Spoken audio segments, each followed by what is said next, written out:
Welcome to The Other Side of the Bridge with Iron City Paranormal, where they discuss real investigations, first-hand experiences, unexplained moments, and everything that happens when you step off the regular path and onto the other side of the bridge. Just honest paranormal talk, Iron City Paranormal style.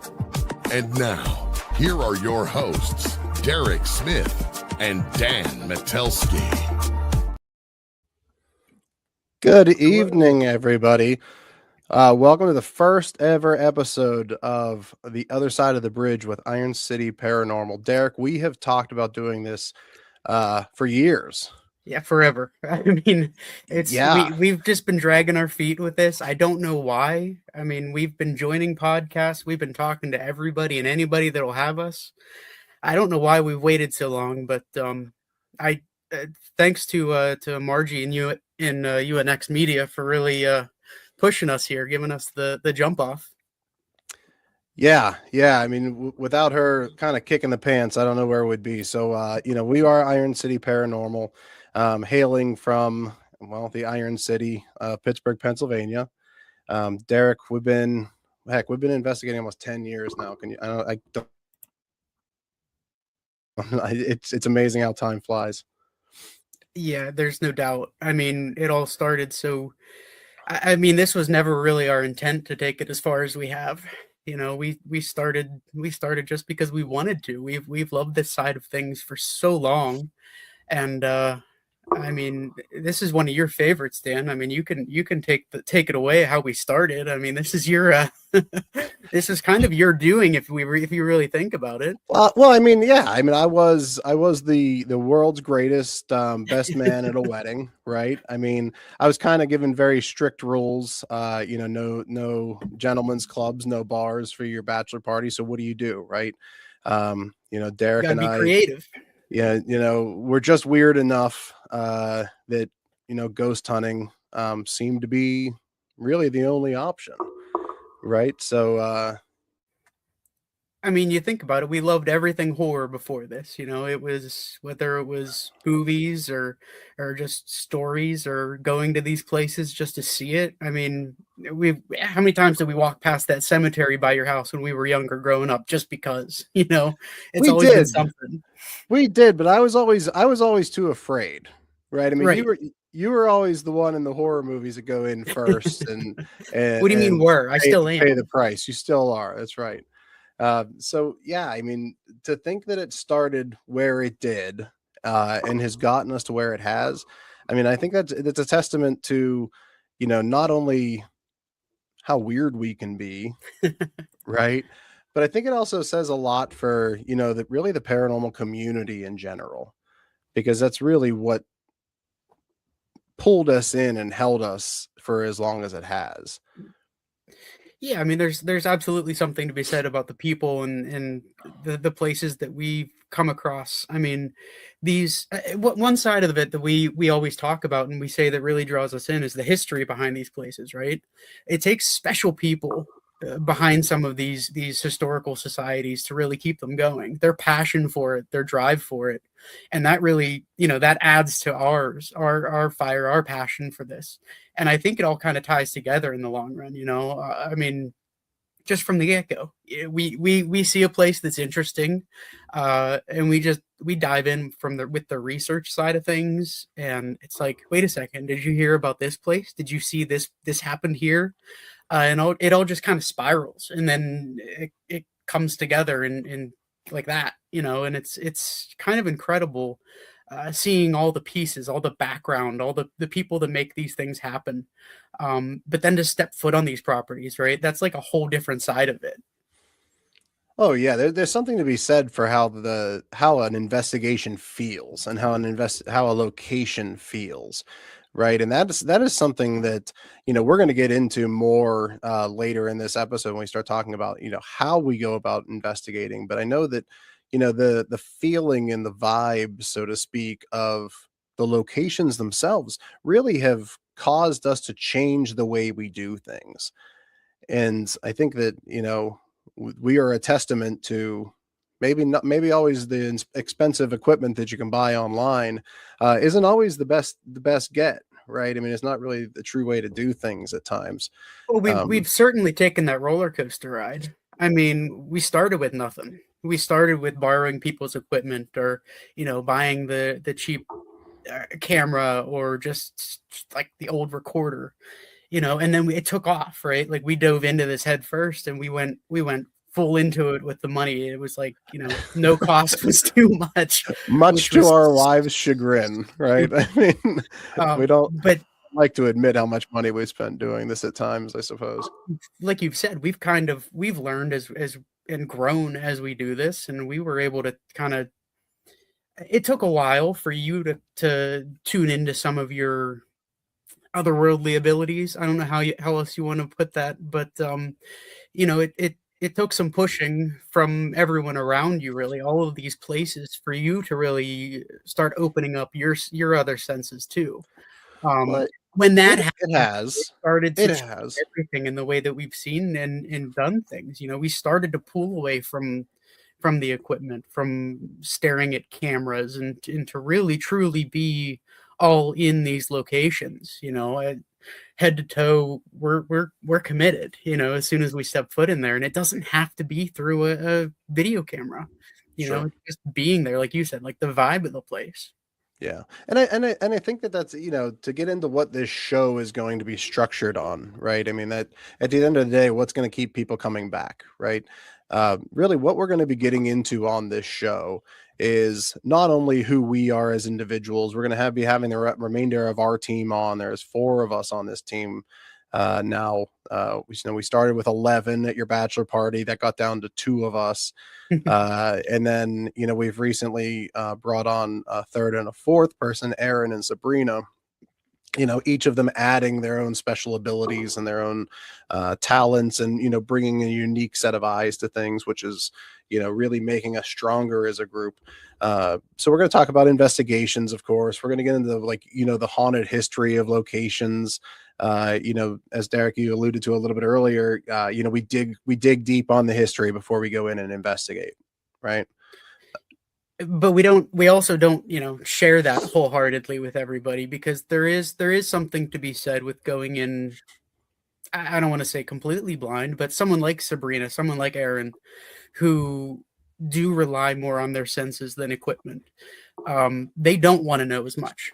But it's good for someone like me, who's not relying on my senses as much as everybody else, to have something kind of in my back pocket to be able to guide and say, you know what, you're on to something. Let's keep digging here, or let's focus on this area and see what you feel and see where we can go from here. But at the same time, there's not always history.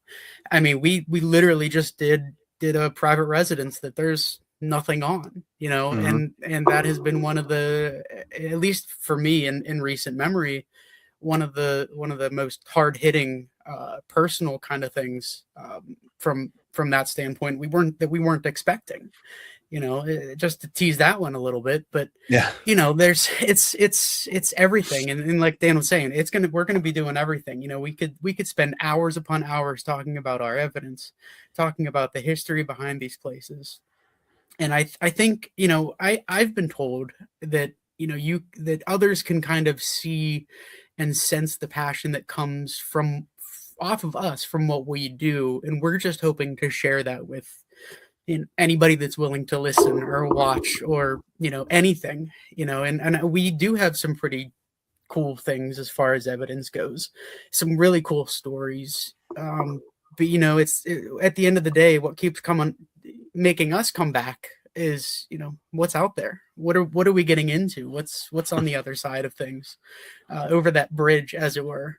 Yeah, and I was going to say that's exactly why we named the show as we have, right? I mean, the other side of the bridge has multiple meanings for us, right? I mean, obviously there's the Pittsburgh tie, right? I mean, there's no getting around that, right? The land How of many bridges. bridges do we have? We have more bridges in Pittsburgh than Venice, Italy, I believe. So there's a whole bunch of them, right? So there's the obvious things, right? But then there's also the obviously the paranormal side, that bridge between worlds, that, venturing across that bridge to see what else is there, all of that. But at the end of the day, You know, I consider myself, and I know Derek, you do as well. You know, we're skeptical believers, right? Yeah, I love This, when you coined that term, because that's yeah, exactly it.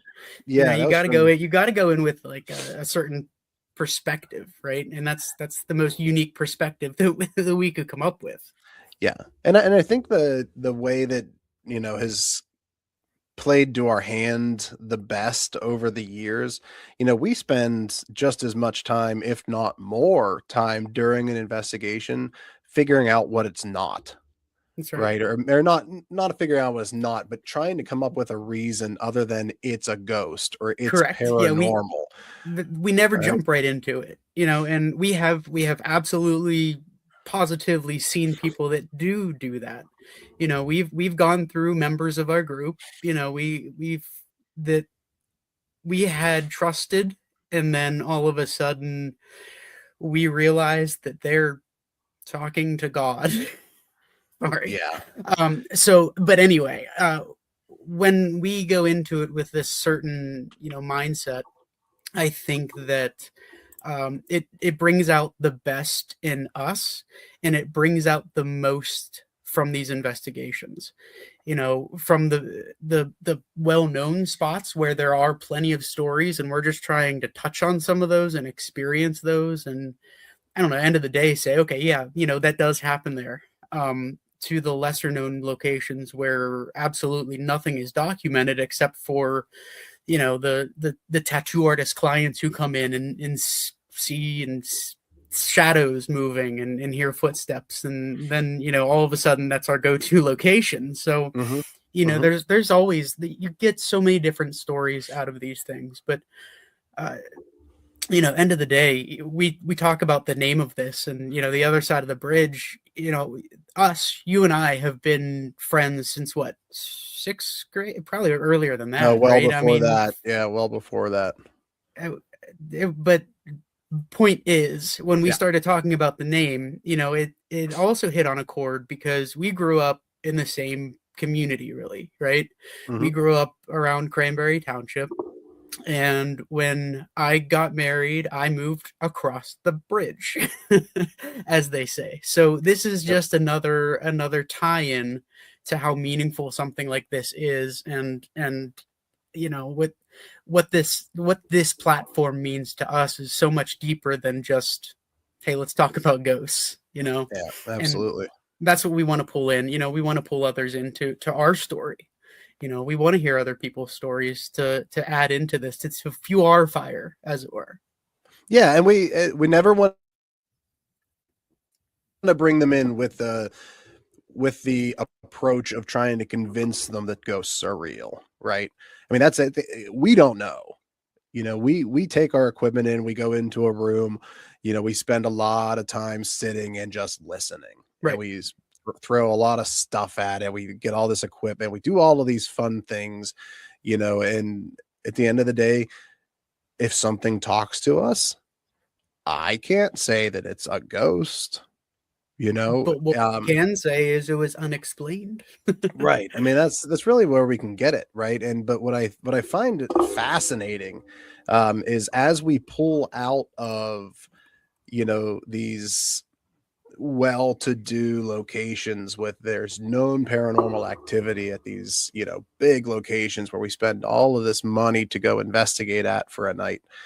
You know, one thing that we lack there is a little bit of the um ambiguity, you know, to what we're getting at times, right? Because it's there's some of those locations are most of the locations are so heavy on like this guy is in this cell block. You know, if you go in there and you sit down on this bench and you talk to this guy, John's gonna talk to you. You Right. know, and then whenever you get something from that person, you're just assuming it's John because that's what we were told, right? So what I'm finding fascinating and is I hate to say it, you know, sometimes I need a reminder to why we continue to do this, you know. Uh, I think that's normal. I think that's completely Sure. expected out of a decade old hobby of just going into a location with Derrick and sitting next to him in the dark, right? Um, I need something to remind me why we do it, right? But when we go to these locations that we've been going more recently, where they're private residences, where people have called us to, you know, utilize our 10 years of experience to try to essentially help them not be afraid of where they live anymore, like we just did last weekend, where, you know, we get something that comes across like a name, an event, a date, whatever it may be, that means nothing to us on the surface, right? Right. But then when we share that with the owner of the house and they're like, oh my, like that guy was my father's father. That was my grandfather that I never met. And that name that you just had was this person in my life or this thing in my life. You know, that's what brings me back to remind me why we do it. Right. I Sure. think And that's so these cool. things kind of like they just come back up. There's Yeah. we could go on dry spells, where we're not getting much evidence, anything that like means much to us. Yeah. But then all of a sudden we will start hitting on some of these things like how many EVPs we just talked about this. How many EVPs have we got just by sitting and listening recently, whereas in the past we would push and with all of our equipment and like beg these people to come talk to us. Yeah. But all of a sudden we're just like sitting there and listening, and then we're like, did you hear that?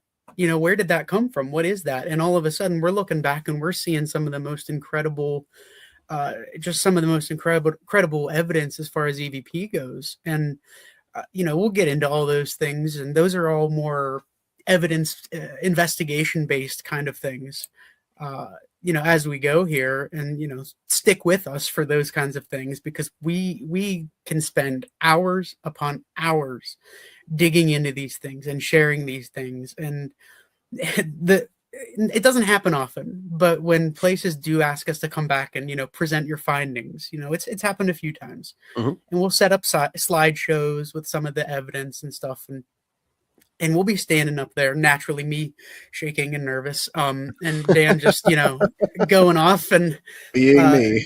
carrying the show as usual as the talent. And by the time we're like looking up at the screen and we're just talking, and we're enjoying talking about this and sharing everything that we find, even if it's nothing, even if it's our I smell a demon. It's something more. There's always something extra to these things that keeps drawing us back and pulling us in. Yeah, so let's go into that. So we've been on many shows, right? We've been on a lot of podcasts. Well, we have, but before we get into that, I just wanted to share a few of these old school pictures of some where we've been sort of moments here, and it's just who we are, right? Like these, I know we didn't cover these or talk about these. I love to pull up some of these old pictures of us. I was looking for some from the past, like back when we weren't even a team, we were just us standing in front of some of these old decrepit buildings, right? And just being there, being in it, and being a part of it, and it really shows how far we've come. I just wanted to share a moment. That's all. Yeah, no. So what I wanted to talk about this I smell a demon, right? Because this is going to be something that you're going to hear quite often. At least for us referencing. Right, exactly. Like we will reference I smell a demon quite often. It is something that we've kind of coined, so to speak, amongst ourselves during an investigation, right? And we've had all of these podcasts ask us about it, right? So I smell a demon. If Derrick and I ever say like, I smell a demon, or we smelled a demon and we laugh to ourselves, it's definitely an inside joke. But what it is, after we do these investigations, Derrick is, primarily the person, if not the only person, that goes back through and sifts through the hours of audio, the hours of video evidence to, you know, piece together what happened on our devices and maybe we didn't hear at the time, right? So what we found when we first started was when things would happen that were biological, so to speak, like with our bodies, right? Like our stomach would gurgle, we would pass gas, we would do whatever, we would make gross body noises. When we first started, we never thought anything of it, right? It was just, who's going to care? You know, there's nobody else in this room besides Derrick. Or I'm But covering this up. I don't want you to know that I'm smelling like exactly, exactly. Like what we didn't realize was that our every movement and our every floor creak, if we would shift our weight a little bit on our feet, you know, that would change the way that the floor lays under our feet and might make a creaking noise. If our stomach gurgles, that is louder than what you think it is, right? And when you're running this especially some of these recorders, these cameras with such touchy and high powered recording devices, you know, it gets everything, like you're saying. Yeah, I mean, I couldn't tell you how many times Derrick over the years has sent me audio files. Like at the very beginning of when we were investigating, he'd send me an audio file and he'd be like, dude, like, I think there's a growl in this basement footage. And I'm like, remembering that, like, I remember, like, based on the context clues of what the rest of the audio clip had in it that he sent me, I was like specifically remembering I farted during that time, you know, so then I'd be like, no, Derrick, you know, that isn't some revolutionary demon voice that we just captured. That was me just, you know, passing gas and trying to, you know, cover it up or whatever. So this I smell a demon actually came from necessity, right? We had to call it out so that we could get back to it later, and we knew that it wasn't something that was going to throw off our evidence review. So I thought that, but it also very much tells you who we are. It does. As people. It does. Right. I mean, we can be, you know, as boring and as stern and strict about you know, investigating as we want to be. And we could be as serious about it. We take it very seriously, but we also have fun with it, right? Because at the end of the day, it's a hobby. I mean, and you have to. How many times have we told people, like, you know, we'll have people that'll come with us for their first time just because they've always been curious about it. What do we have to warn them? We have to always go into it and tell them it's not like the movies. You're going to be sitting there in the dark, in the silence, you know, possibly for hours. And if you don't realize what you're getting into, you're going to be like, what the hell am I doing here? You know, why am I doing this? And you have to realize it going into it that it comes up so often. Not to keep referencing the private residence that we just did, but it is the most current one because it keeps coming up. But we had to go into it telling them, look, it's not like the movies. It's not going to be like these exorcist shows. You're not going to have ectoplasm off the wall. You're not going to, it's 3 a.m. doesn't mean anything. You know, these demons aren't going to come out and hunt you. That's not how it works. You know, and we've done our research as far as documenting other people who have done this for much longer than we have, that have gone into it saying, look, 0.05% of these things that I've encountered over my 50 plus 60 plus years is actually a demon.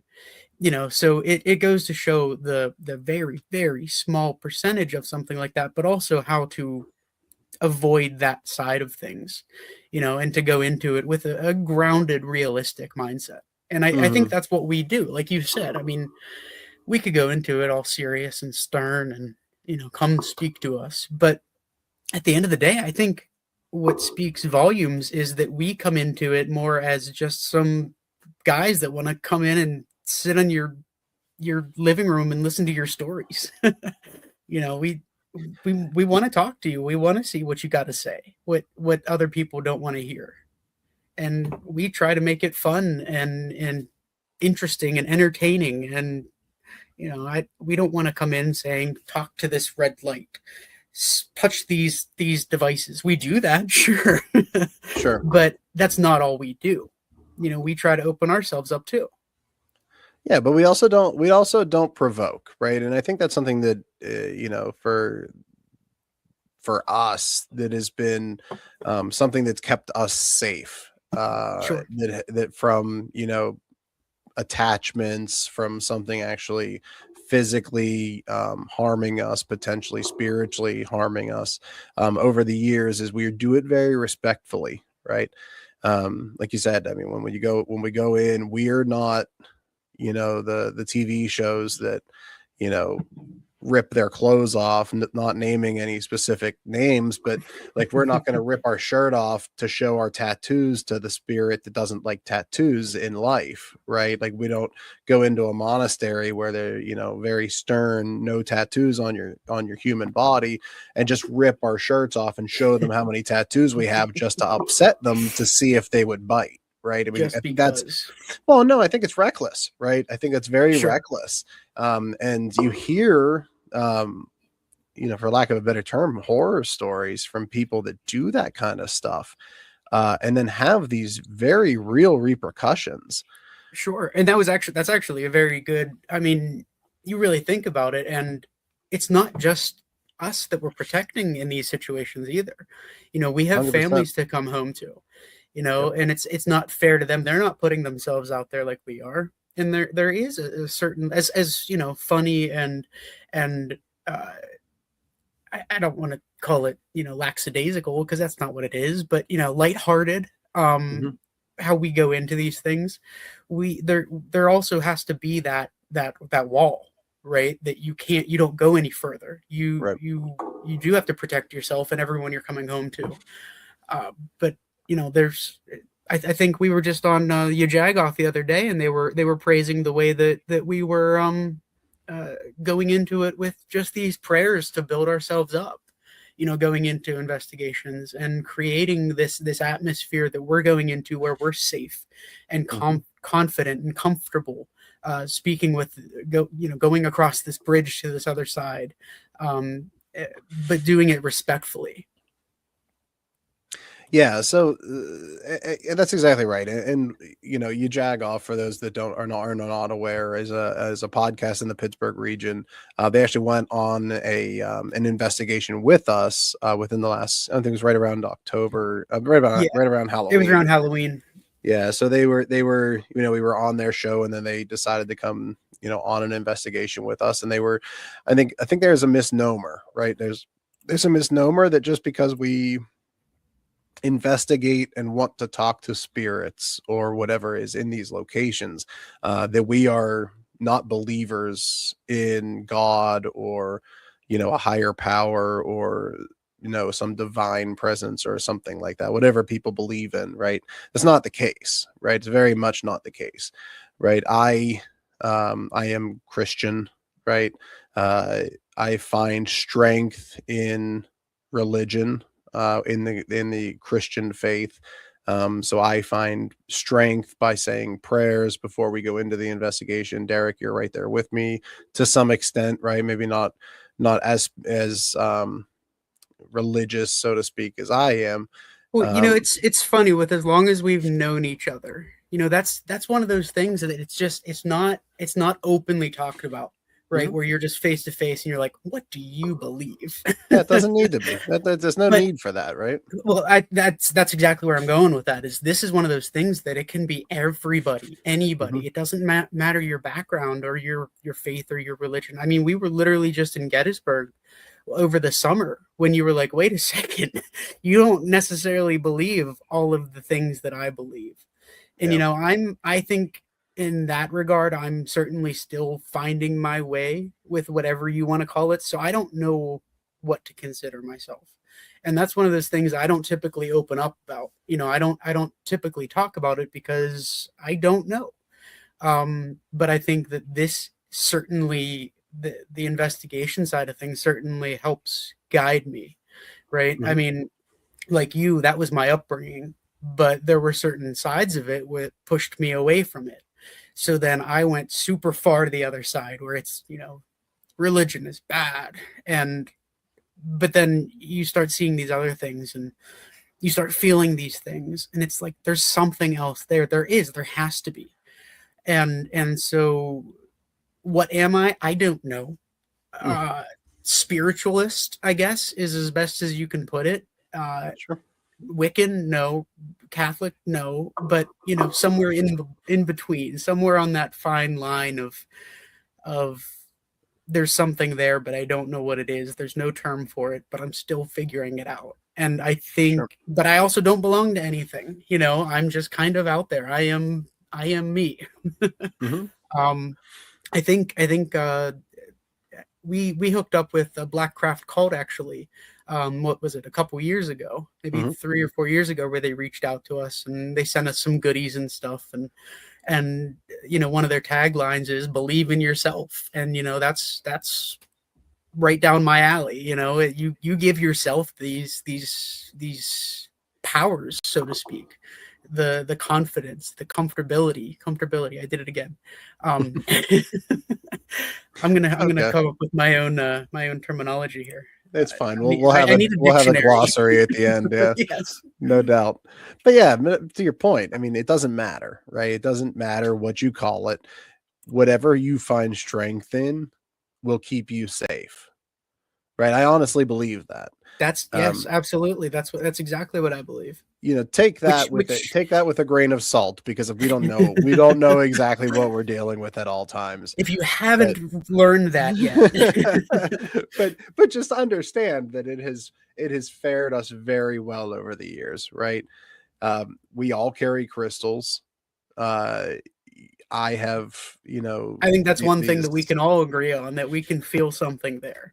Yeah, I am not a person that will pick up a crystal off a table and just feel the vibration from it. Now, there's a lot of people that can. I'm not one of those people. I wish I was. Like, I don't. It would make things easier.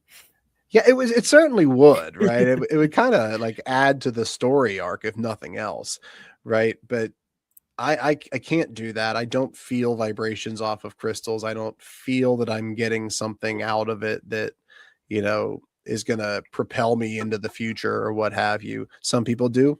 Very jealous, right? However, I know that when I have a piece of black kyanite or a piece of obsidian in my pocket or amethyst in my pocket, I feel very safe, right? And I think that's what matters. That's my opinion. I don't know. I completely agree. Yeah, I mean, there's just something to it that adds to it too, and like you're saying, you can feel it, that there's something there, and whatever that something is, that's what matters. Yep. And that's what's important behind it. And it's like you said, it's whatever this is, how whatever you want to consider it. It's treated us well to this point. We've tell everybody, people ask us all the time, like, are you scared to go into these places? Are you worried that you're going to bring something home? And it's like all these different levels of everything that we do, from protecting ourselves to being confident moving into these places. At the end of the day, there's some fear there, I think. But we're also confident that we're not going to cross any lines and keep that respectful barrier and wall up. So we are going into it with the right intentions. And even in fail-safe scenarios, we do sage. We do some minimal cleansings before we go home. Before we leave sites, and it's happened before where to reference Gettysburg again, that's where I kind of had one of my more intense spiritual attacks, I guess you would consider it, when I called the resident out there by name, and she, like, I got super sick, but when we got outside the building, I was able to kind of step back, take a breath, we saged, we cleansed, and it's like, move forward. You're not allowed to come home with me. You're not allowed to follow me. You put up all these barriers and these walls, and nothing came of it. You know what I mean? So if you want to put it that way. Yeah. So that was the Gettysburg orphanage, right? Correct. Yep. First of all, that was one of the the first moments that I was truly scared and caught off guard by something, whenever that happened to you, for those that have not followed us, there was a time we were in the Gettysburg orphanage, in the hole, right? I think it was called. That's right. You're right. Yep. It was like a pit that was dug for the kids that um, they would sit in this pit as like almost like a disciplinary action, right? If they were Yeah. misbehaving Yep. or If what they were have you, bad, if they were bad. So they we were didn't do her there, bidding. and right, and the entire time we were there, we avoided saying the name of this headmistress or the person that ran the orphanage post the Battle of Gettysburg. We avoided saying her name out of respect for the other spirits that could potentially be there. We also didn't want to upset the one that could be there that could be bad. Do you want me to say her name? I don't. You Go don't ahead. want me to I say don't it? care. No, go ahead. Rosa. It was Rosa Carmichael. Rosa Carmichael. That's right. We avoided it like the plague until we were in that hole. Yeah, and of course Derrick, being the person that dies first in the horror movie, he felt the need to say, right before at the end of the night, he wanted to poke the bear a little bit, which again goes against everything we believe in, but he did try it. I learned my lesson at that point. Yes. If nothing else came of it, I'd learned not to do those kinds of things. Yeah, so he did say her name and then immediately became violently ill. It was in a black room. I couldn't see him. He was sitting 2 feet from me. I could not see him. He just started dry heaving. And he sounded like he was going to puke. And I just said, Derrick, I don't know what's going on with you. You just need to get out of here. So he did run outside and did end up vomiting on the sidewalk outside. But that one was where I definitely felt like we were unsafe. Yeah. Right. And we've never gone back to that technique of poking the bear, so to speak. Pushing. Right. Yes. I think that was the first and last time we ever did anything like that. That's right. Yep. I never did that again. And, I'll push barriers to an extent of staying in a place longer than we probably should. But not to the point of come and attack me. Yeah, that's right. So I know we're getting it's amazing how long we can talk and how fast it goes.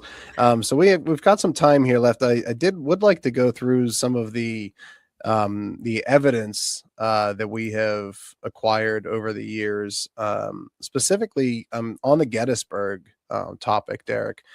Since we are talking about it right now, let's stick with that and play one of the best EVPs we have ever captured. And if you want to set this up very quickly, this was actually not during an investigation.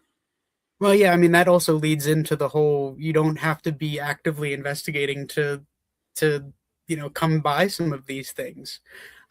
You've learned that when we're just doing walkthroughs of buildings. Yep. But yeah, this I was on a trip with my dad.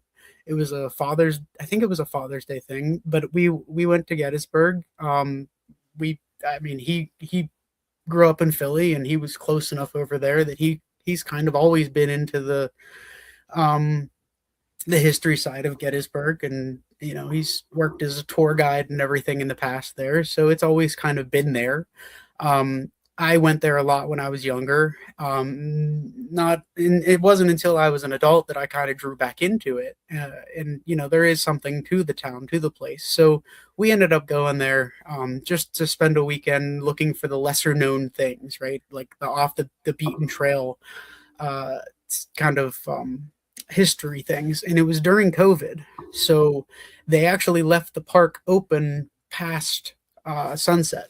Typically the Battlefield Historical Park is only open from sunrise to sunset, and then they lock the gates basically. That wasn't the case during COVID. So he knew what this paranormal stuff meant to me. He's like, just bring some cameras, some recorders, we'll just toss them up while we're out there, you never know. And I'm like, all right, I'm not going to say no to that. So we were out there just one night, and I put up a video camera and a recorder, and we just sat in the field, just kind of took it all in. And there's certainly, I know you know this, Dan, there's a heaviness when you're there, but especially Yes. when you're there at night, no one else is around. It's like the place comes alive. Um, we didn't think we got anything, nothing jumped out at us, nothing was, crazy, uh, at least until I started to review this. Now, mind you, the recorder didn't give us anything. There was nothing on the recorder that was abnormal. It was when I was watching the video back that I heard something, and I sent it to Dan. Now, do you want me to just play this here and then we can talk about it? Is that the best practice? Yeah, I do. Just to set the scene a little bit more, this was on a video camera just aimed across, what was it, the wheat field? It was the field that really ended the Battle of Gettysburg and Pickett's charge. The The copse of trees. farthest north that the Confederates got at the copse of trees. And Okay. that's where we set the camera up and just kind of just let it go and just let it roll. Yeah, so we're gonna play it as it, came across on the audio first, and then I think Derek, did you Yeah, let's isolate a just little bit play better? this. Let's play this. It doesn't even need isolated. No, You know no, that no, is- this one's good. This one's good.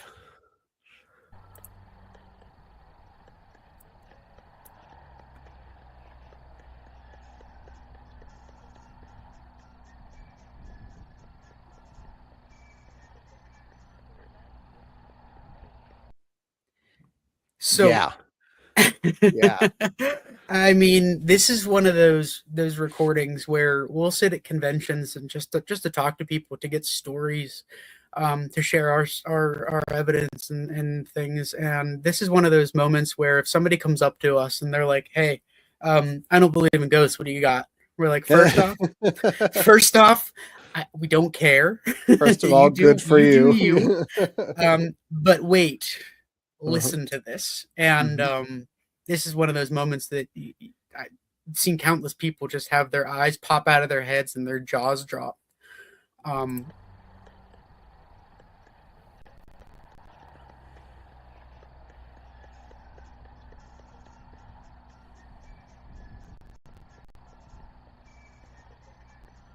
Yeah, that's pretty remarkable to me. Like, So you can hear the crickets in the background, but we didn't hear that when we were standing there. We didn't hear that in person, which yeah. is just mind blowing. So for those, obviously, I think it's pretty self-explanatory. But what comes across very clearly is like a fife and drum, just like they would have marching into battle in that archaic style of battle that they had during the Civil War. With a drummer in the front, a guy with a flute walking forward with people Not following behind. Not even guys, kids, boys. Kids. They put That's the true. youngest there to play the instruments and the music and keep the beat. And for that to come through in such a fashion like that, I didn't have to do anything to it. I pulled the audio from the video camera, and that's kind of been our moment, right? Where we can share it with. It's undeniable. Like, you can hear the different parts of the marching, with the fife and the drums, and I explain it. Yeah. I want somebody to explain it to me because I can't. Yeah. Well, yeah, that's exactly right. And when you shared that with me, I thought it was a toy from your daughter. Right. You didn't even that know I was gone. playing in the background. I had no idea you were there. So, I mean, I think that's one of our most spectacular captures for an EVP, especially over the years, right? But the next one I'd like to go to is the Blennerhassett Hotel. This location, be quite honest with you, this capture is probably top 2 thermal captures that we've had over the years. We've had some pretty remarkable EVP capture, or not, I'm sorry, not EVPs, but some thermal captures. We use a FLIR 1 that is like a little clip-on connection that goes on the bottom of a cell phone and goes through an app. But it is just a, like a home inspection tool. There's really nothing ghost hunty about it. It's funny you say that. Actually, we had an electrician here at my house just to trace some of these crazy wires and, you know, the way they used to do houses. We were just trying to map out my house. You know what he used? I bet A that. FLIR one. Yeah. He was going around the walls mapping these things, and I'm like, hey, wait a second, I know that tool. Yeah, and that's really, I said at the top of the show, that's really what we're finding the most value in are not the equipment necessarily that is meant for ghost hunting, right? Because there's always that what if in the back of your mind when you use something like an Ovilus. We've had some phenomenal captures on Ovilus, so I don't want to make it sound like I'm anti-Ovilus by any means, but there's always that seed of doubt that's always going to remain, right? Sure. To say, did this device, because it was marketed as a ghost hunting piece of equipment, did something that is inside that device listen to what I was saying and then provide a response that I would expect? Right. I don't know. I'm not going to say that that's the case, but there's always that little seed of a doubt Sure. in stuff that is just specifically for ghost hunting. Well, you know, there also has to be, especially with our mindset going into these things. You know, you have to keep a healthy perspective on these things. But to your point with something like this, where it's used, these tools are used for something else. Yep. You know, it's not a ghost tool. It's not marketed on Ghost Stop or you know, I would actually prefer to go with Relatively Paranormal because they are kind of our go-to Yeah. with tools and devices anymore. But it's not marketed that way. It's not made for that. You know, but regardless, I digress, as we always do. Yeah. So just because we are getting short on time, we've got about 10 minutes to go here. This thermal image, walk us through what we're looking at here, Derrick. Yeah, so the Blennerhassett Hotel. This is one of the floors where people have seen two separate entities. One with a man with a bowler cap, which we believe we actually encountered there in one of the rooms, and then there is actually a female shadow that has been seen right outside this room, walking this hall, even inside that room there, and you can kind of see the outline of a door. Kind of to the left there, almost purple pink. Yep. There's a table with a skirting around it on the left-hand you side. can make out all those details. And inside that room, it's a ballroom. She's been seen there. And so we were just walking here. We actually took our spirit box and just walked because there's so much ground to cover in these buildings, especially a hotel that has so many stories, so much square footage, an active live hotel. You know, they have guests. And we were walking, just seeing what we would catch, and we snapped a few pictures and then just kept walking. And when we took this, we weren't thinking much about it until our review process, when we actually love to share these things like on social media. And I don't recall if Dan who did the outline that I'm going to share here next, but you had sent it to somebody and asked them what they saw, and they sent you an outline of it. And as soon as you see the outline, it's like, wait a second, are these two things together? Holy poop, right? It's that oh my gosh moment, right?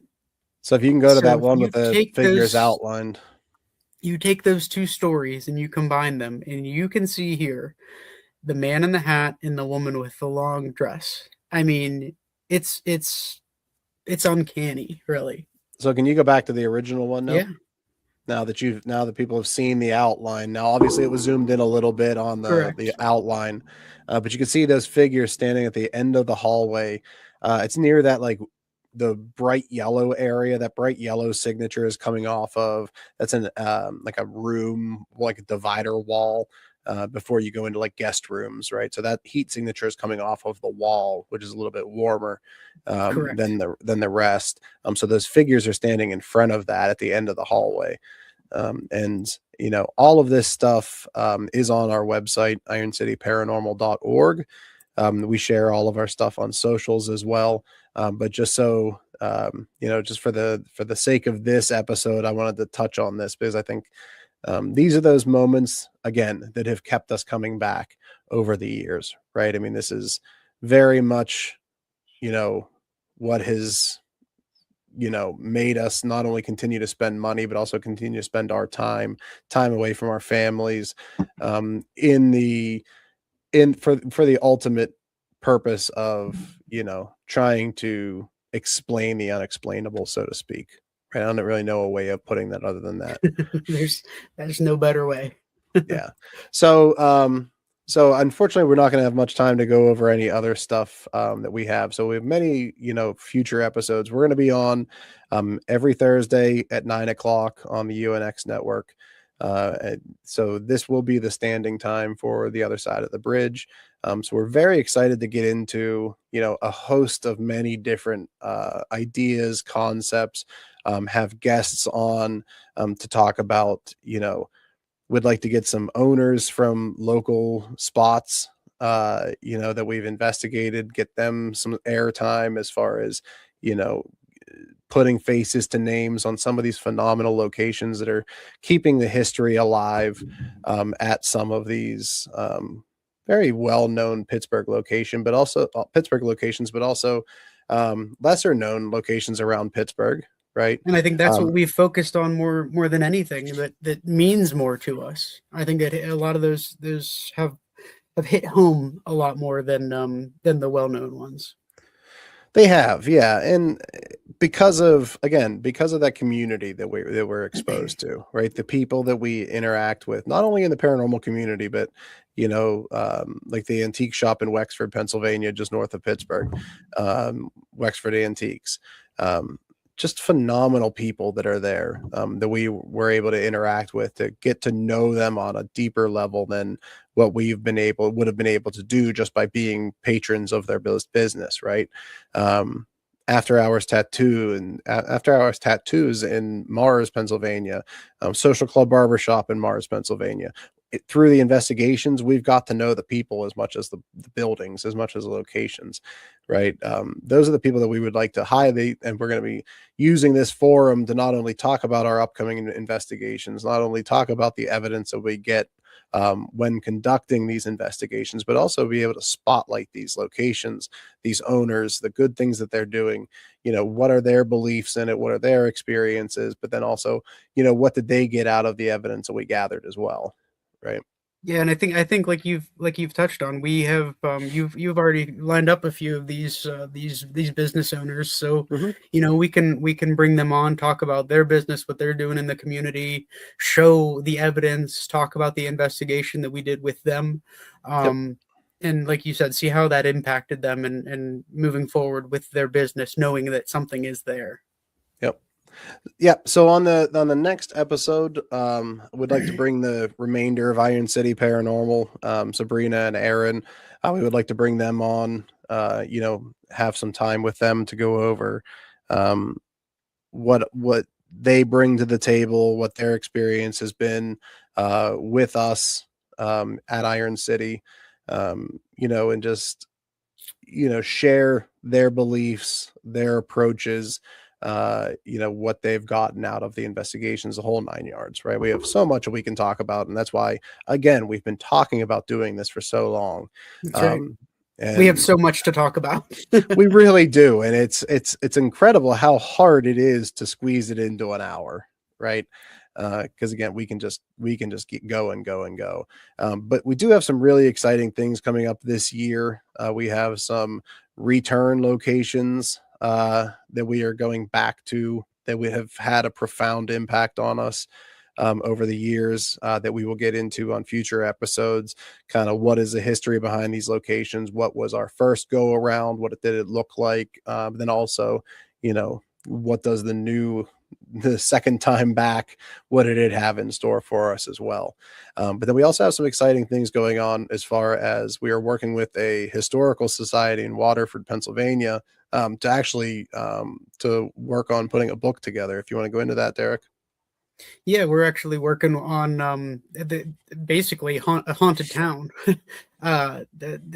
From our experience outside of a place like Gettysburg, this has probably been the most widely spread paranormal phenomena across a town that has been literally paved in bone.